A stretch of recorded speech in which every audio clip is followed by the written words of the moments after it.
Itu menatap Jaka dengan mata bening, seakan mencoba menenangkan hatinya.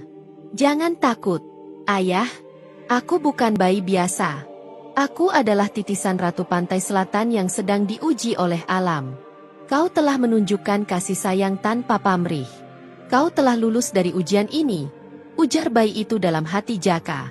Perlahan, air mata Jaka menetes. Ia selama ini dihina, difitnah, bahkan diusir oleh warga desa. Namun ia tak pernah membenci siapapun. Ia hanya percaya bahwa bayi ini adalah titipan Tuhan. "Kenapa aku?" tanya Jaka dengan suara bergetar. Bayi itu menjawab dalam hati, "Karena hatimu bersih. Kau orang yang dipilih untuk menjaga titisan kerajaan laut. Aku akan pergi suatu saat nanti, tapi sebelum itu, aku akan membawa keberkahan dalam hidupmu selama kau tetap rendah hati dan ikhlas menolong sesama." Jaka menangis sejadi-jadinya. Ia tak pernah menyangka bahwa bayi yang selama ini ia rawat dengan kasih sayang adalah makhluk suci dari kerajaan gaib. Malam itu, Jaka bersujud syukur. Meski hatinya sedih karena tahu bayi itu akan pergi suatu saat nanti, ia tetap bersyukur telah dipercaya untuk menjaga titipan mulia. Meskipun mendapat banyak keberkahan, Jaka tetap dianggap hina oleh warga desa. Fitnah demi fitnah semakin berkembang, membuat hidupnya semakin tertekan.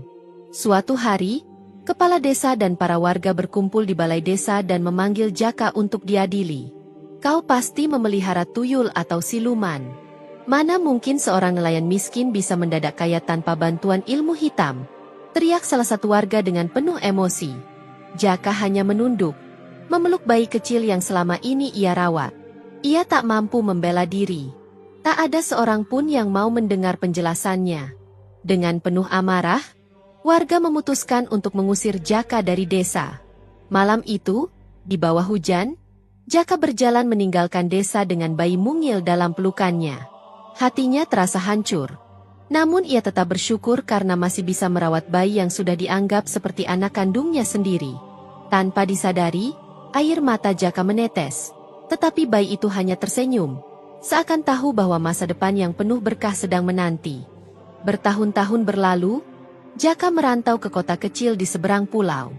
Berkat kerja keras dan kejujurannya, ia berhasil membuka usaha kecil yang akhirnya berkembang menjadi bisnis yang menguntungkan. Bayi yang dulu ia temukan kini tumbuh menjadi gadis cantik, dengan wajah bercahaya seakan bukan manusia biasa. Setiap orang yang melihatnya merasa tenang dan damai. Namun, pada suatu malam bulan purnama, gadis itu tiba-tiba hilang tanpa jejak. Jaka mencari ke seluruh penjuru kota.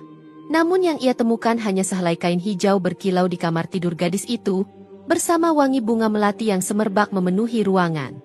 Sejak saat itu, keberkahan terus mengalir dalam hidup Jaka tanpa henti. Meskipun hatinya sedih, ia sadar bahwa bayi yang pernah ia selamatkan adalah titisan Nyi Roro Kidul yang sedang menguji ketulusan hatinya. Jaka pun menghabiskan sisa hidupnya dengan membantu orang miskin, berharap kebaikan yang ia tanam akan terus menjadi berkah bagi banyak orang. Terima kasih telah menonton, dan jangan lupa untuk mendukung saluran ini dengan menekan tombol subscribe, like dan share video ini, agar semakin banyak orang yang bisa menikmati cerita-cerita menarik lainnya. Sampai jumpa di cerita berikutnya.